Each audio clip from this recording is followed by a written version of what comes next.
welcome to Turn the Page, the official podcast of the Syosset Public Library.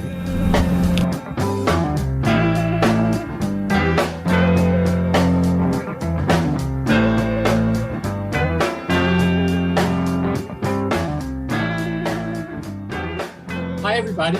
This is Barney Levantino at Syosset Library. Welcome to the latest chapter of Turn the Page. My guest today, very excited to speak to him, Alan Winter. Alan, you, along with Herbert Stern, are authors of a couple of interesting books that take place in and around Berlin in the first half of the century. Before we get into the book, and the new book, by the way, is called Sins of the Fathers. Before we get into the book, reading your bio and Herbert Stern's bios, how did you two come to collaborate on these novels? Well, I know Herb for almost 40 years, and he knows that I've been a writer. I haven't had another career, so I can talk about that in a second. But we know each other for 40 years. He knows I wrote books. He said, look, and I asked him an idea. He's an attorney, amongst his other credits. He was a prosecutor. He was a federal judge. And I asked him about an idea I had about a book for a lawyer. He goes, nah, you don't want to write about that. You want to write about Hitler. I go, why? Why? What could you possibly say that hasn't been said before? And this was about 5 years ago. And that started this journey. He said, let's have dinner. And he slowly spoon-fed me information that he had been studying for almost 60 years. And he hooked me. And the story was amazing. It really was. And that's how we started. Okay, so now let's get into the book. Again, this is the second book in what I suspect is going to be at least a trilogy. I'm guessing there's going to be another book down the pike. This book is Sins of the Fathers. Tell us a little bit about where this is set and a little bit about your protagonist, who's an interesting character. Sure. Well, I mean, it is a sequel to Wolf. Wolf is the first book, and Wolf was what Hitler called himself. He had his own pseudonym that he would go around picking up women and things like that and sign everything Wolf. So this takes place in Berlin and Germany, for that matter. I mean, it's all over. But it is, Sins of the Father is specifically from 1934 to 1938 to Kristallnacht.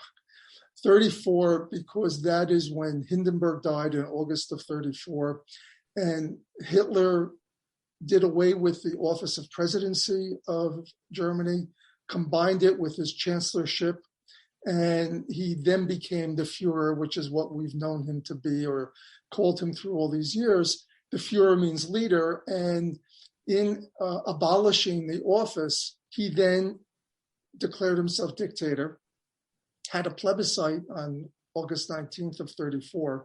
And that's where this book begins. And our protagonist, and this is critical to both stories, and it's important to understand, is that, and if I go back a little bit, I think it's easier to say it this way. When Herb said, let me go back to your intro. When Herb said, let's write a book about Hitler, I said, what's new? He said, well, for instance, Hitler was in a mental institution. No one writes about it. The historians don't write about it. And I said, oh, and we researched it, and it was true. And if you read every history book, every biography of Hitler, it does not mention that he was in a mental institution. They talk about a hospital at the end of the war because everybody is familiar, or most people are, that he was exposed to gas in a gas attack, and it affected his eyes. Well, the other soldiers in the trenches with him literally went to an eye wash station. They washed their eyes out with water. They went back to fight.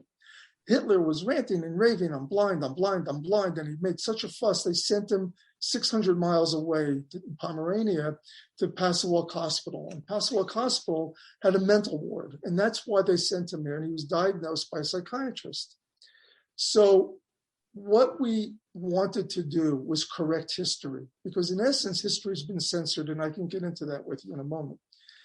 And how were we going to correct history if all the historians and all the biographers did what they did, which was to literally avoid this and many other topics, which we have in our books? So we created the guy in the bed next to Hitler. In other words, who was in the bed next to Hitler? He's our protagonist. And we created a man who was in a battle and he lost his memory. He has no idea who he is. So he's a tabula rasa. So he's a German because he speaks German, that they were able to determine, but he's not an anti-Semite. He's not anything. And the only person in the world that talks to him is the guy in the bed next to him. It happens to be Adolf Hitler. This is 1918. And so through his eyes, we've created an ability for the reader to get an inside view of Germany, how the Nazis came to power, how they slowly, methodically disenfranchised the Jews from their society until it led to the culmination in this book of Sins of the Father of Kristallnacht. The mechanism really is fascinating in terms of how you told the story through Friedrich Richard's eyes.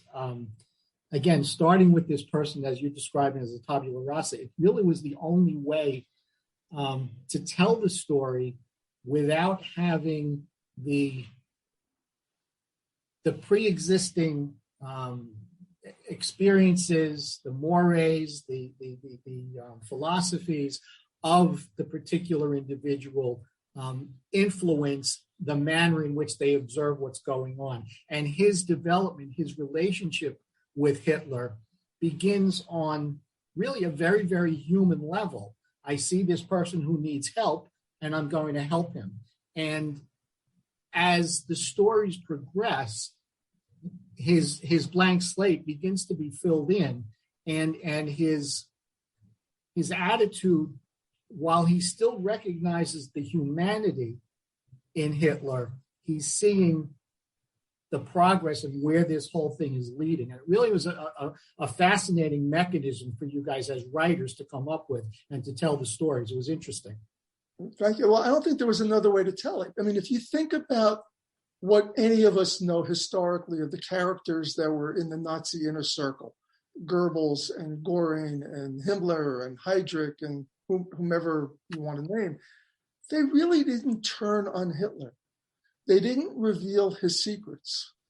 And we had to create this new character. And then the fact that he was not an anti-Semite allowed us to get into the heads as best we were capable of what did the everyday German experience? What happened as their rights were taken away? And then all of a sudden, lo and behold, this guy becomes chancellor when everybody thought he was a buffoon, including the leaders of Germany at the time, Hindenburg and the Brüning, who was the chancellor before, and Streicher, the different people before Hitler as chancellor. And it allowed us to, as you said, talk to him as a man. That's one of the reasons we wrote this. If we are looking, we, the population of the world, America, Jews, are looking for the next despot, the next person who's going to be so anti-Semitic that our lives are in jeopardy. And we don't have to look very far anymore. I think the Times have pointed things out as recently as Texas. Then how did this happen? How did it really happen? And, you know, that was the purpose of this, is to show that Hitler was a man too, as are other dictators and other despots. I made a note as I was thinking about this conversation we're going to have, that the history that we read, you know, you read black and white names, dates, places, and it removes from oftentimes the context and the humanity of the people who are involved in these events.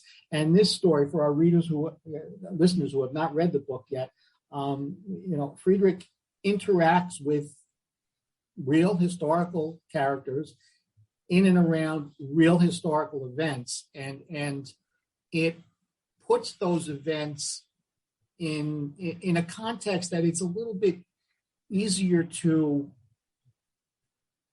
I don't want to say understand, because you can't really understand and wrap your head around the atrocities that these people committed.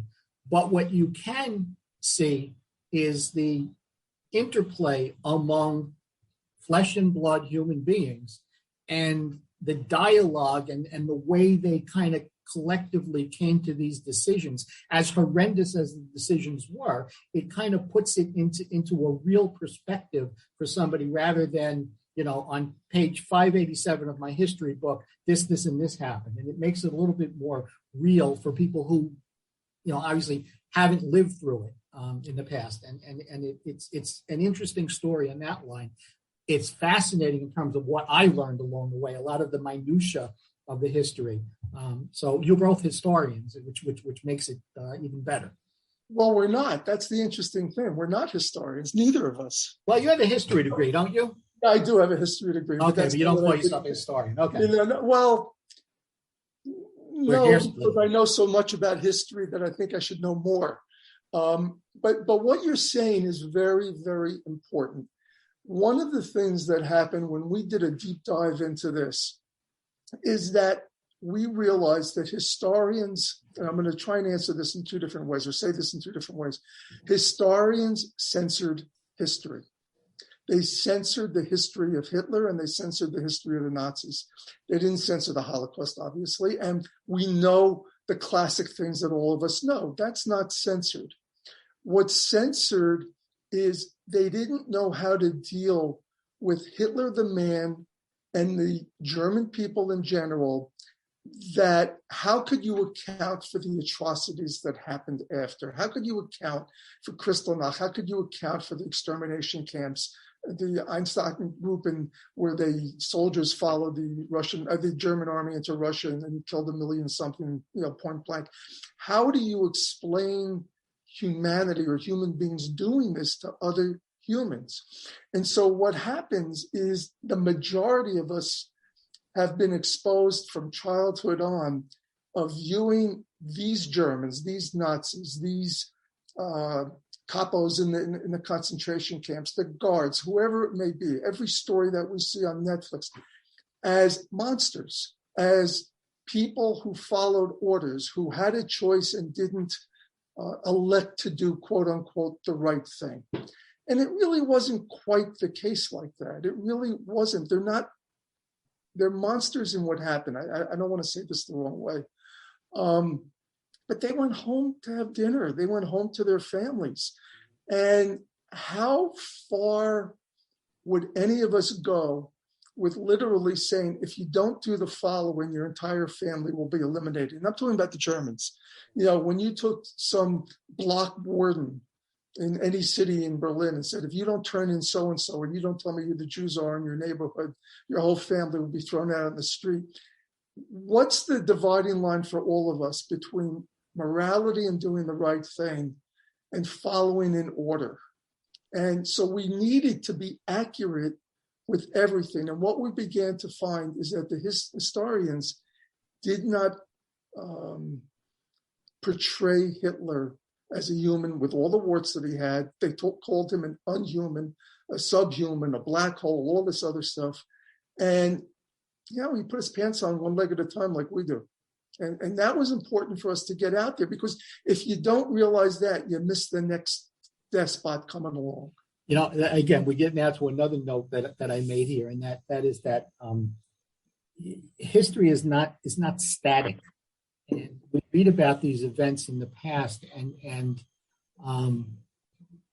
there are so many parallels that occur at different times, and we're seeing there are a lot of parallels going on right now that are on a lot of levels really frightening in terms of what we're seeing. We're seeing elected officials either claiming that an election was rigged, or current officials saying that the next election is going to be rigged. And you now have some from both sides, this questioning of the legitimacy of the process and the lessons that we need to take from the past, that these were human beings, these were people, these were events that were happening piecemeal, and they kind of steamrolled out of control. And we need to be very, very wary about that. And I suspect that there's a little bit of that undertone. And I think that was kind of part of where you guys were going with the books. Well, we were. And the sad part is the more we wrote the books, the more apparent it became that while we were writing about something that was 80 and 90 years ago and 100 years ago, it was apropos today. I am concerned for America in that right now. I am concerned for democracy. That when you read our book, and then I suggest to your readers, if they're not familiar, go read It Can't Happen Here by Sinclair Lewis, which was written in 1935. And it was about a fascist takeover of America, 1935. And it is scary. And one of the things, and we've been writing some essays that we're submitting for editorials, et cetera, right now, is that at what point do you speak up? At what point does an individual do something? When do you turn away and say, well, that's not me. It's not my family.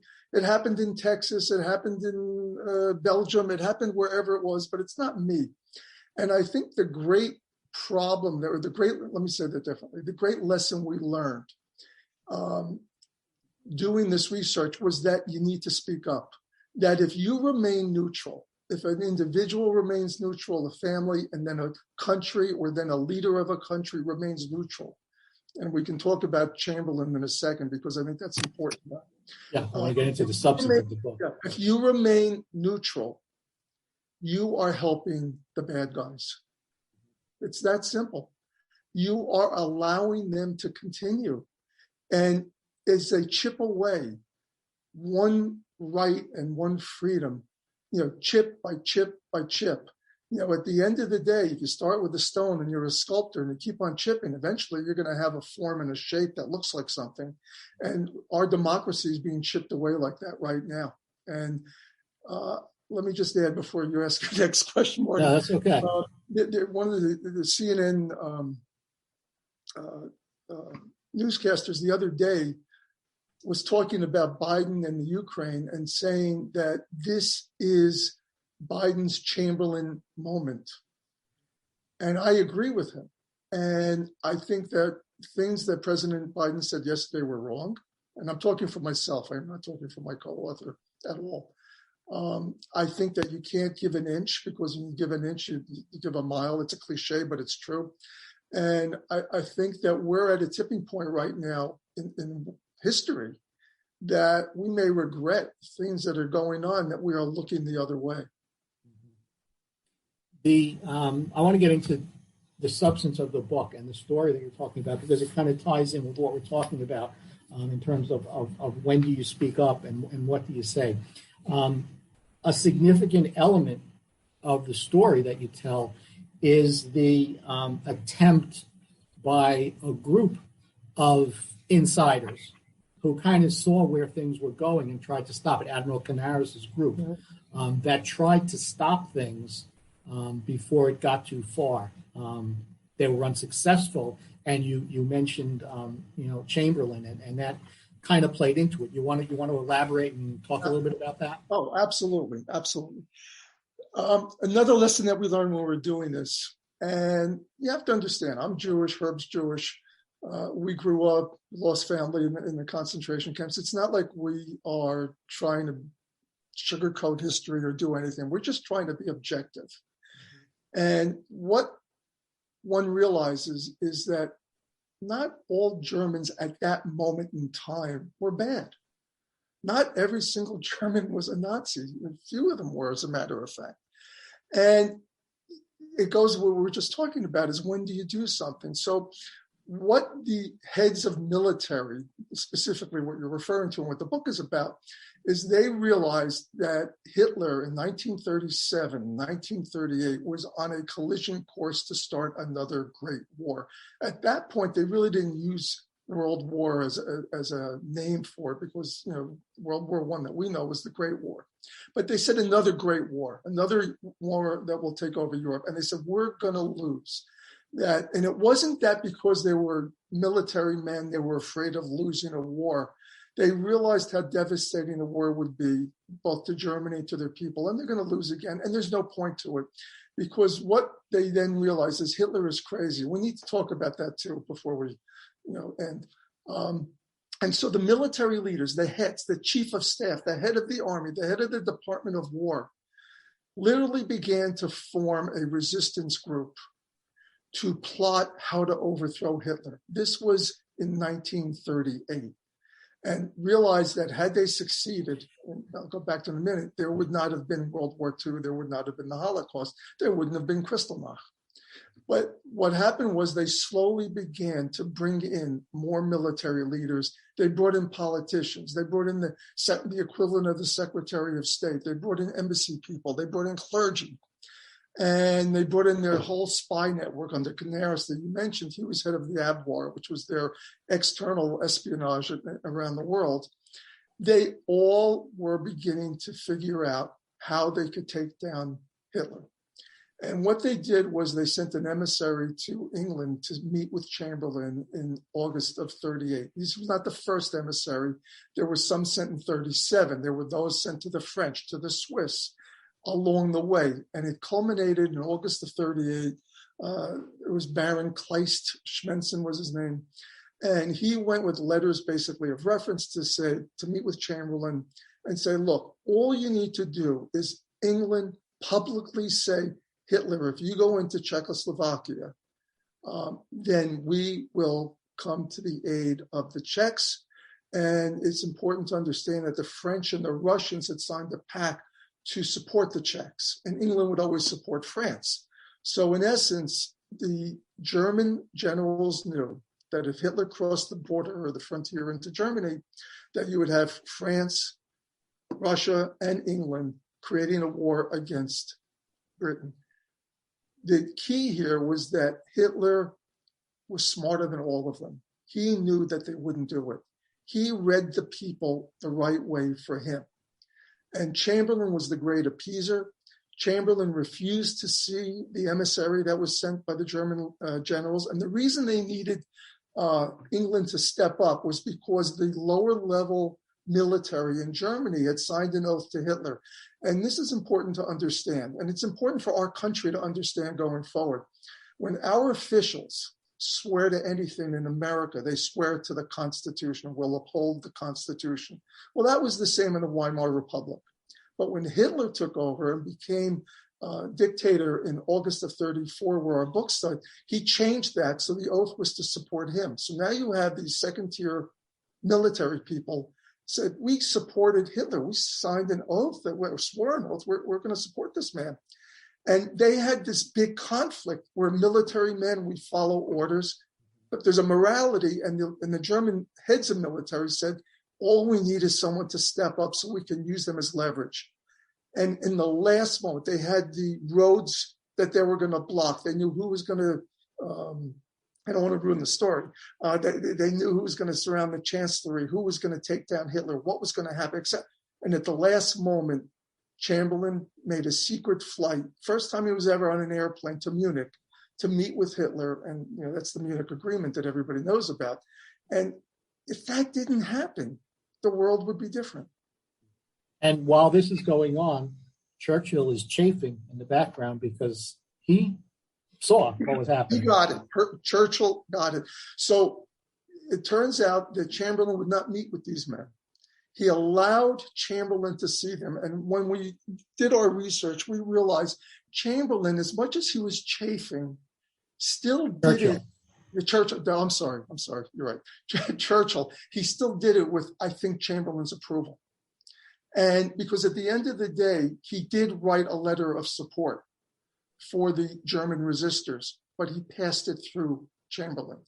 So Chamberlain knew that had he spoken up, Hitler would have been taken down. He knew it. And there's a new Netflix movie coming out that Robert Harris wrote, the book called Munich, that gives Chamberlain a pass. He writes it in a more glowing terms that Chamberlain is not a bad guy, or I don't know if he's a bad guy, that's not the right word, that he didn't capitulate to Hitler, or he did what was right, et cetera, et cetera. I think he's wrong. He's absolutely wrong. That Chamberlain was the wrong man at the wrong time. And had Churchill been there or Anthony Eden, they would have stood up to Hitler. It's timing, unfortunately. It's all about timing. But again, that's and the resistors just didn't have the strength. And there's one other thing. The question would be, why didn't the resistors do it anyway? If they believed so strongly that he was a bad guy, they had to bring him down. He was the most popular man in the world, not in Germany, in the world. That the British royalty loved him. Many people in America loved him. Around the world, he was revered by so many or respected by so many. And this is not a spoiler. The Time magazine made him Man of the Year in 1938. You're talking about Man of the Year. As I was reading the books, and again, the mechanism of having your character interacting with live people, live events, Friedrich had an opportunity. He helped Bernard Weiss get out of Germany, and he had an opportunity to stay out. And Bernard Weiss, who had previously been the head of for filling people in the Berlin police force, kind of talked him back in to go back in and be my eyes, be my ears, and help me try to stop this as well. So Bernard was outside trying to work from the outside to stop it as well. And Friedrich turned around and said, okay, I'll do this. And he went back into harm's way, as it were. As I was reading the relationship between Friedrich and Bernard Weiss, I called to mind the Philip Kerr novels, the Bernie Gunther books, particularly the Berlin trilogy, which you have the same mechanism. You have a relationship there between, again, Bernard Weiss is instrumental in those books, along with Bernie Gunther, who was a Berlin detective.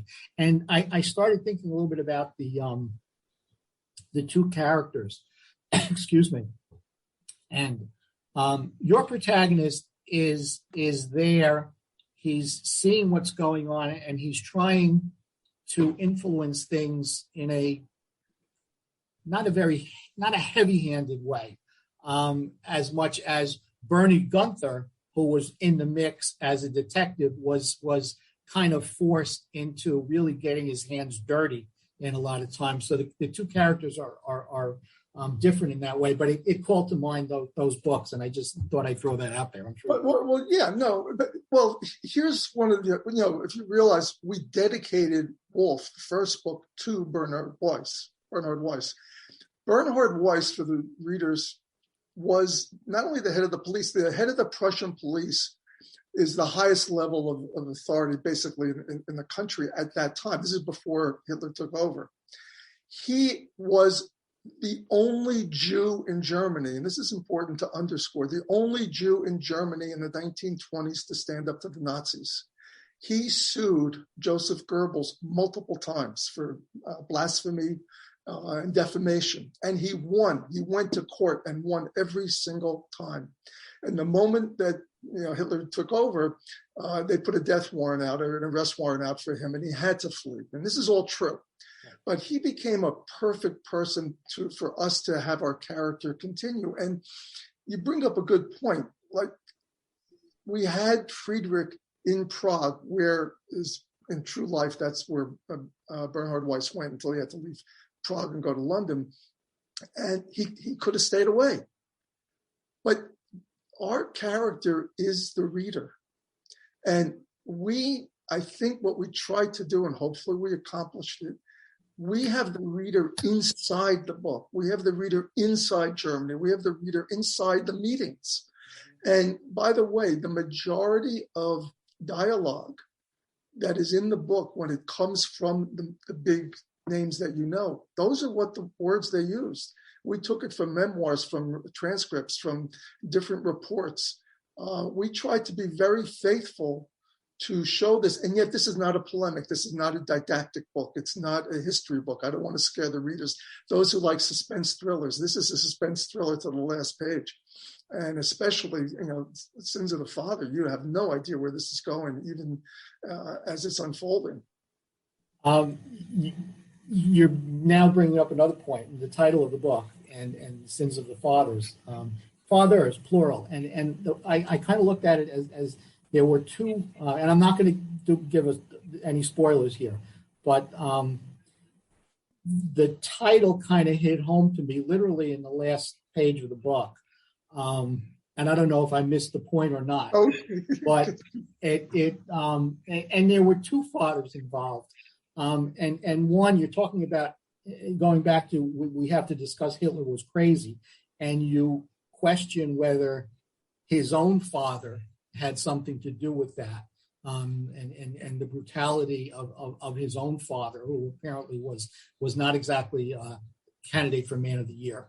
And then again, at the end of the book, the coda to that story, which I don't think is the end of the story, but it really, that's when it fell into place for me. And I guess that's kind of where you guys were going with it. well, yes, everything you just said is absolutely correct. But there's also a bigger story with the title, Sins of the Fathers. Because when you read Deuteronomy chapter 5, and you talk about the commandments, and God says, "You shall have no other God before me."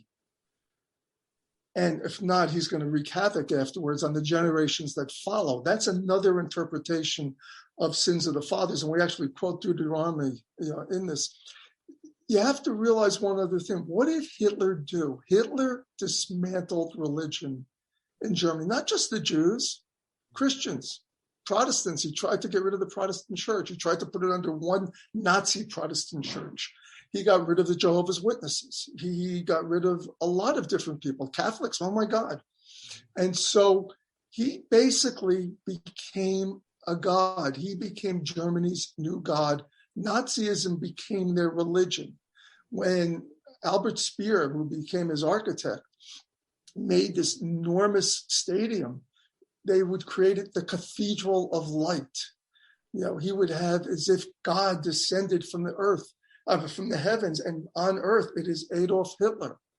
And that's very important to understand, that that's another meaning to the title, Sins of the Fathers. And then the other one that I feel, and I'm going to speak for myself rather than my co-author because he wouldn't go this way. Are children responsible for sins of the father? Or the fathers, plural. So are the German people, who are the younger people, responsible for what the older people did? Are they responsible for passing anti-Semitic comments on? I mean, where did anti-Semitism learn but at home? And if children are possibly responsible for the sins of their fathers, are they responsible for correcting them? And so there's so much in this title for us and for me that, I want people to walk away after reading this and say, whoa, I got a lot to think about. I have a lot to talk about. And, one of our quotes by Steve Berry, is, he says, you'll be thinking about this book long after you've closed it, because there's so much in here. It really is.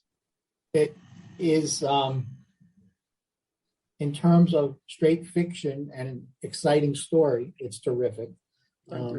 The history is a great approach in terms of fleshing out what we all know, as the bare bones, and really filling in the details. So for me, it was great on that level as well. And just seeing, the regular people. I'm thinking now, Kitty Schmidt. I don't know if she's a regular person or not, but she was real. She was real. But in terms of making this person come alive. And again, I'm not going to read the book. You'll learn more about Kitty Schmidt. It's really terrific. I'm thinking, based on where we ended before the war really got underway, that we might be seeing more from you two. Mm-hmm. When can we look forward to that?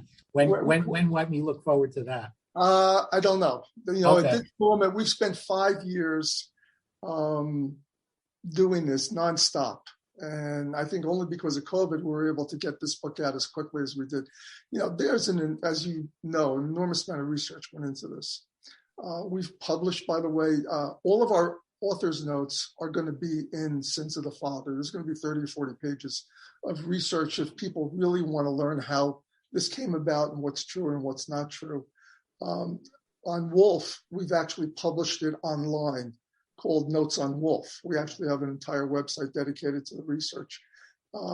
We're still storytellers first, but the other thing, if I can say this, just as to who we are, Herb is a very well-known former prosecutor and federal judge and now litigating attorney. And both of our books are accurate with the characters because we want to present to the jury of historians, if you will, that they basically allowed Hitler to hide the truths of who he was. Because let me go back to this before we end one, that Hitler wanted to make himself a god. Well, if you're a god, then you don't have girlfriends, you don't have affairs, you don't do this, you don't do that. You're above all that. And it's one thing to do that while you're alive and you're a dictator and you can control the press and you can control what people say about you. But it's another thing 70, 80, and 90 years later that the historians bought into it.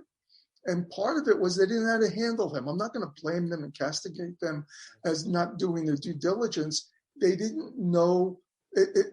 Rather than say a positive word or a word about his humanity, they chose to ignore it. And that's a disservice. And what we tried to do was correct that part of history.